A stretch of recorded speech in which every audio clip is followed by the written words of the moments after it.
this is a list of tricks and secrets that you can use to make the Citadel Day More Easter egg super easy. We'll cover ways to get parts to spawn if they're not spawning in for you, different shortcuts you can take to skip out entire chunks of the Easter egg, an insane strat to literally become invincible, like you just cannot die while you're doing it, and some smart ways to take the boss down as well. So if you use this video in conjunction with my no-nonsense guide for the main quest, you're going to be absolutely unstoppable.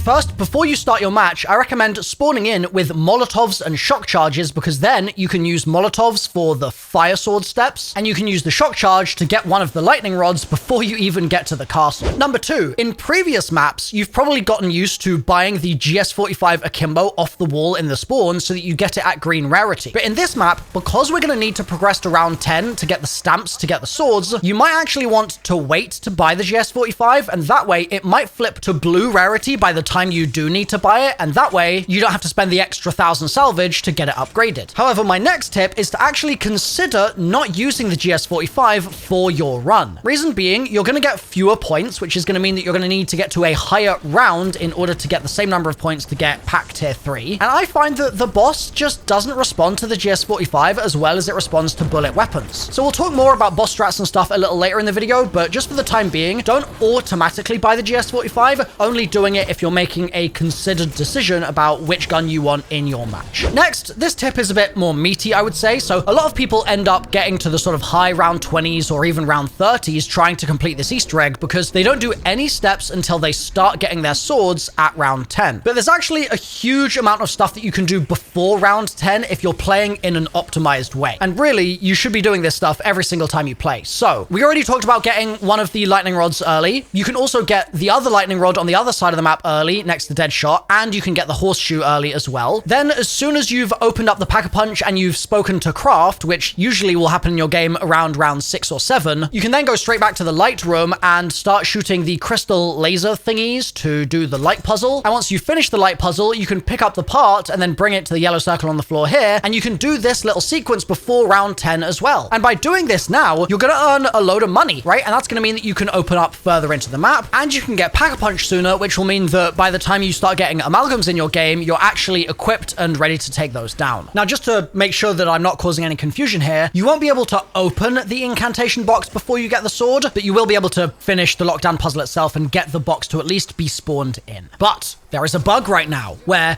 you could do all this, and then if you don't open the box, if you save and quit, your game will forget that you've even done any progress for this in the first place, and you'll have to start the quest all over again. So hopefully that gets patched, but just in the meantime, try and avoid save quitting before you've opened any boxes, because otherwise the game might forget whereabouts in the quest process you actually were. Now, once I've done that little incantation puzzle, I'll usually go and focus on the pages, and this is where a massive Easter egg skip comes in. Now, there is always a chance that Treyarch patches this for some reason, and if they do, I'll add a little update sentence to the comment section of this video, but I'm pretty confident this won't get patched. So this is how it works. Normally, you have to grab all 4 pages, then you have to grab Melly Macchiato, go downstairs, punch the wall, go do all the vials stuff where you get the 6 different symbols from the 6 different vials, go back to the wall, enter the codes, then look at how the pages arrange on the little podium here, and then go do the traps, right? But this skip is going to allow you to completely avoid even needing to open those walls downstairs in the first place. So head to the sitting room where the book pages are located in your game, and instead of just picking up all the pages in a random order,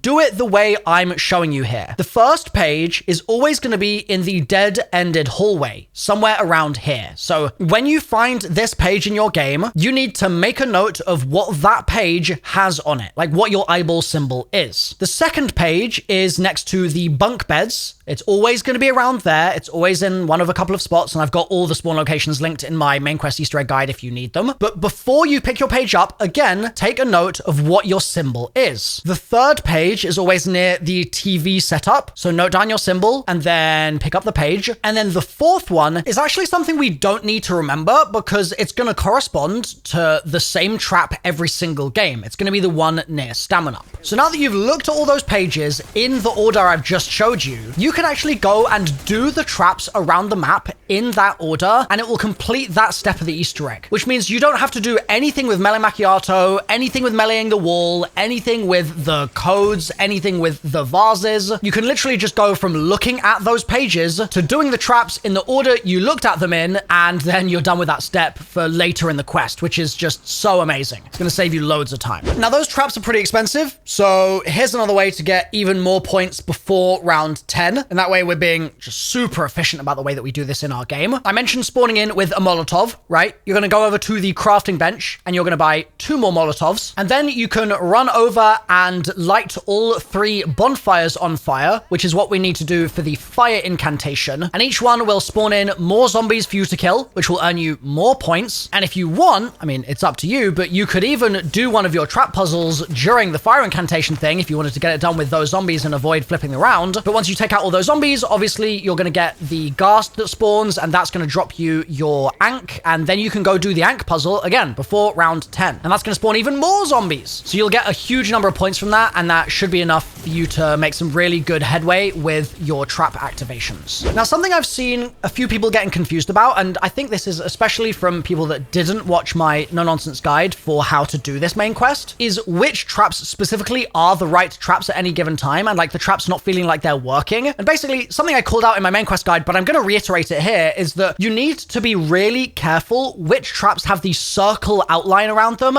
and which don't. Because sometimes you'll get traps where the spikes are lit up and the circles are lit up, and other times you'll get it where the spikes are lit up but the circles aren't. And you need to pay attention to those circles around the spikes when you're trying to match your symbol to your trap. Also, while you're doing the traps, you might not know this, but it's actually the air projectiles or air arrow things that causes the trap to be completed, at least in my experience. And that means that you can actually complete these challenges just by meleeing the air with your knife, so long as you send out a projectile from your melee and it goes and kills a zombie. And once you get 10 projectile kills, that will complete the step. So you might actually be able to avoid killing too many zombies this way and like accidentally progressing around or something, because you can just be very precise and make sure that you only get the kills with the projectile. And to make sure that you don't accidentally kill the zombies with your bullets while you're doing that, you can just shoot at the floor, and then the projectile splash damage will kill the zombies, but it will only kill the 10 zombies that you need and no more. So it's a really effective method for being precise. Now, let's say you've gotten to round 10. At this point, I would always recommend getting 1 zombie alive and then getting the stag sword first, and then as soon as you grab it, going straight to quick revive and looking for the heavy zombie that's going to spawn to get you your lightning rod. This will cut out 99% of problems that people have with this step, and I went into more depth with this in my dedicated lightning sword no-nonsense guide, just to make it absolutely crystal clear. But just for the purpose of this video where I'm being really quick, if you do what I'm showing you here and you go to quick revive, it should work every single time. Also, for the charged horseshoe part of the puzzle here, once you fire out of the cannon, you basically want to look around on the left and the right hand side to see where the storm spawns in, and by looking for the storm, that's what's going to tell you where the charged horseshoe is going to drop. So it doesn't only spawn on the left hand side,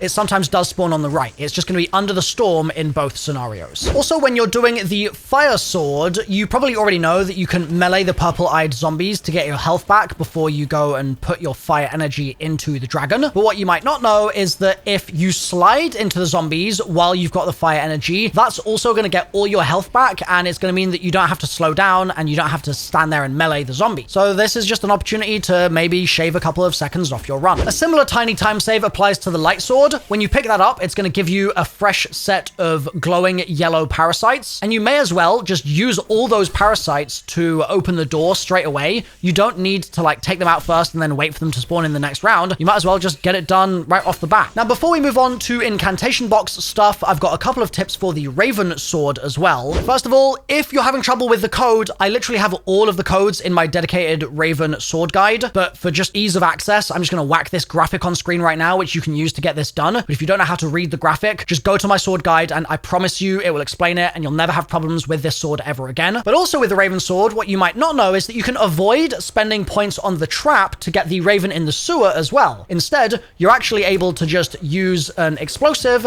a GS-45, a concussion even, or a Molotov, and just toss it in the sewer, and that will cause the Raven to leave the sewer, and you can then shoot it down from the sky as normal. And out of all of those options, I think the GS-45, if you've already got it in your game, is probably the best bet. But failing that, probably the concussion is best, because that's going to mean that you're only spending 250 salvage to get it done. Now, as you start getting through rounds 11, 12, 13, you're going to start getting more swords, and you're also going to start opening up some of your incantation boxes, right? And these aren't just something that you should focus on for completing the Easter egg, right? They're not just a quest step, but they're actually really powerful as well. So let's say you did pick up the stag sword first, like I recommended just a moment ago, and you build that pretty quickly by like round 11 or 12. Then you're going to be able to get access to your lightning incantation by round 12, 13, and you can use the lightning incantation on an amalgam to insta-kill it. Literally, it will just tick down in front of your very eyes with one usage, and the amalgam will die. Now, on top of that, incantations count as equipment, right? So they're going to replace your decoys or whatever, which is unfortunate, but that does mean that there are some perks that are associated with incantations as well. So first of all, if you're using Stamina Up and you use the augment called Hot Foot, which gives you a speed boost after you get an equipment kill, it's going to activate when you get kills with incantations. So you're going to be zooming around everywhere just by using your Dark Ether magic on the zombies in front of you. Also, another really fun tip to use here is to use the Dark Incantation in combination with the Hot Foot Stamina Up augment, because it's going to proc on a very slightly staggered basis, so you won't get all the kills all in 1 second, but they'll happen over a couple of seconds, and that means that you get the speed boost during those couple of seconds, and then for the full duration of the Hot Foot normal timer. And so you just get some extra time to zoom around, basically, while your incantation recharges. And once you're done with your Molotovs in your game, you could also just focus on trying to pick up a throwing axe,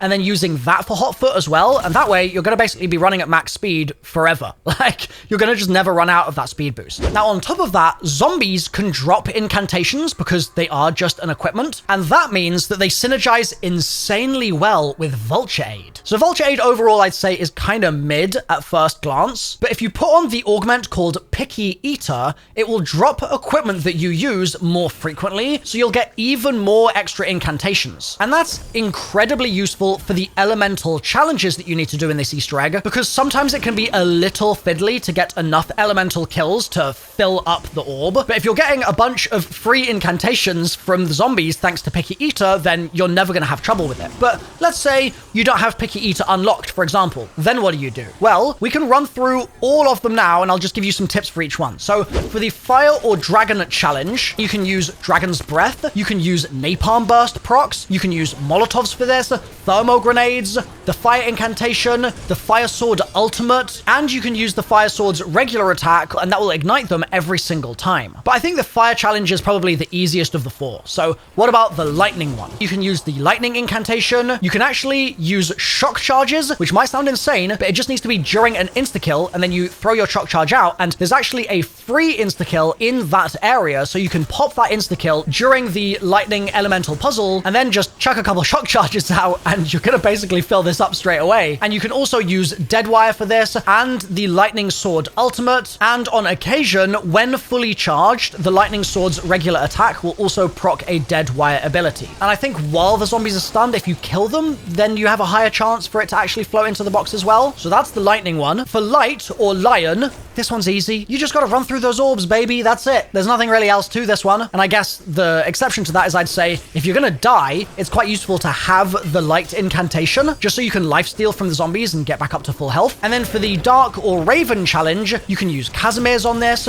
you can use Shadow Rift procs, and you can use the ultimate from the Dark Sword as well. But what if that's still not enough, right? With all of these things being used to get your elemental challenges done, what if you need more juice? Well, a recommendation I have is to go to the Night Room and to grab an incantation from there of whatever puzzle you're about to do next. So let's say you're about to do the Dark or Raven elemental challenge, grab the box from up there, then go down to the challenge room, start the challenge, use the incantations you've already picked up, and then you can pick up a fresh box of incantations from the pedestal right there. And that means that you get basically 4 uses to use during your challenge, and it's going to make it much more likely that you're able to finish it in time. Now, speaking of the Dark challenge, and more so, speaking of the Dark Sword Ultimate, did you know that not only does it kill zombies when it sucks them up and then spits them out again, but it can also do the same with you. So if you run and jump into those little rifts that it creates, it will teleport you to a nearby area. And that might be useful during the boss fight, for example, if the boss is chasing you down and you're like, oh, I need to get out of here real quick. You could literally just hop in a portal and escape.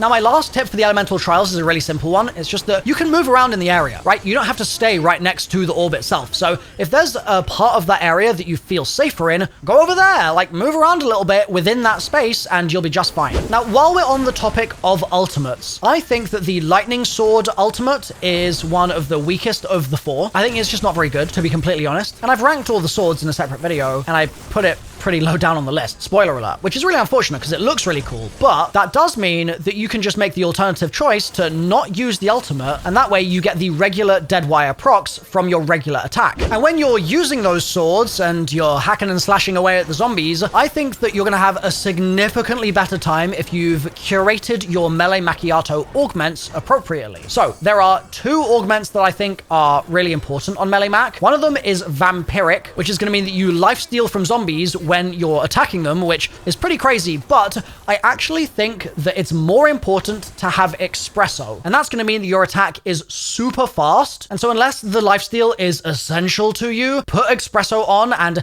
it's going to make your life so much better when you're using the swords. And if you're using the sword and an amalgam does manage to kind of sneak up behind you and suck you in, if you just start spamming your parry button, which I believe on console is left trigger, and I also think you can just hold down your parry button for this to work, you'll be completely negated from taking any health or armor damage from the suck. And you can also use the sword to parry the boss once you get into the boss fight in a moment. But we're still not quite there at the boss fight tips. We'll be there shortly. I've got one or two more tips for the swords. One is that you can actually duplicate the swords, and I'll link at the end of this video a strat for how you can do that once I've got it uploaded. But also, just focusing on the light sword for a moment, this one's incredible because of its armor regeneration passive. And if you keep it at max charge and you don't use its ultimate, and you also put on vampiric instead of espresso, and you put reactive armor on Jug, that's going to mean that zombies are going to attack you. They're going to try and break your armor. When they do so, they're all going to get stunned around you. You're going to be able to regen the armor from the zombies because they'll all be stunned and you'll just be attacking them. And you'll be regenning health from getting those kills as well. And so you're just invincible. Like, you're literally invincible. It's crazy. And the nice thing about the light sword as well is that you can use it to get revives. So if you have teammates going down in the boss fight, which we'll talk about in a moment here, you can just pick them back up with this, and then you can get it to full charge again and become invincible once more. Next, let's talk about the boss fight, because this has changed a lot since the map originally came out. So originally, the meta was to use the power drill, but then that got nerfed, and so did the swords. But I made a big fuss about that on my channel in my no-nonsense news updates, and you guys really rallied to the cause as well. And Treyarch listened, and they've changed it so that now swords are really useful to use in the fight. So there's a few reasons why we're gonna prioritize the swords in different areas here. Number one is that the swords actually do more damage on higher rounds. So if you're doing around 50 boss or around 100 boss, you really should be using the swords because they're going to chunk the boss in a bigger way compared to what they would do on, let's say, round 20. But then on top of that, with the new sword buffs, you can use the sword to break all of the boss's armor in just about 4 to 5 hits per armor plate. There's armor on the boss's like wrists and knees, and once you've broken all of the armor plates as well, you'll open up the boss's chest weak point, and that's where the boss will take the most damage. Like, you'll crit more there than you'll crit anywhere else. So the strat is to break all of the armor plates with the sword using your Ether Shroud ideally, and my recommendation would be to use the light sword or the lion sword specifically. Reason being, that's going to give you armor back per hit that you inflict on an enemy, and when you use the special, it's going to completely refill your armor. So it's just really handy for being able to tunnel on the boss and having sustain to not die in the process. And if you're wondering what gun you should take into the fight, a lot of speedrunners right now are buying the GPMG off the wall, and the reason they're doing that is it can be bought at a pretty high rarity. So you could buy it just before you're going to go into the fight. Maybe it's already at purple rarity. You don't have to spend salvage getting it leveled up to gold rarity, and that means that you can spend your salvage elsewhere. For example, on buying a self-revive, for instance. So that could be a really good option as well for your weapon to use, your bullet weapon. And especially once you've opened up that chest weak point, using a bullet weapon is going to be totally viable. Now, in addition to being able to use use the light sword to just do a bunch of damage, you can also parry the boss. And this is especially useful if you're in co-op, because you can have one person parry the boss a bunch of times, and while the boss is stomping on that person, all the other people on the team can lay damage into the boss, firing on the weak points on its wrists and on its ankles to try and break open those armor plates and then open up that chest weak spot. But let's say you don't have somebody parrying the boss, but you also just don't really want to be using your sword. Then what do? Well, another option is to use the hand cannon. That's become pretty popular, and if you use it with the Deadshot major augment called Dead Again, where critical hits have a chance to add a bullet to your magazine, you can hold the hand cannon out, take a couple of shots at the armor to break an armor plate, but then keep a bit of ammo in reserve in the hand cannon, and then use a lightning or fire incantation to get a bunch of kills, and those will count as crit kills, which will help refill the hand cannon, and then you can just get back to using it on some of the other armor plates and taking out the boss's shields that way. So with these tips and with these strats, you should be able to take the boss down and the whole Easter egg down pretty easily. If it's been useful, please drop a like on the video and just leave me a comment telling me if it was handy. And if you've got any tips that you want to share as well, I'd love to hear them in the comment section. And if I pick any of those tips to highlight in another tips video, then I'll give you guys a shout out as well. On screen right now, I've got links to my main quest Easter egg guide, because obviously you'll need that to be able to do the Easter egg here. And I've also got a link to my sword ranking video, just in case you want to see which swords are the best, especially if you're in co-op. One person should absolutely have Lion, but what should the other people have, right? That's for you to decide once you watch the sword ranking. So click through now, guys, and I will see you there.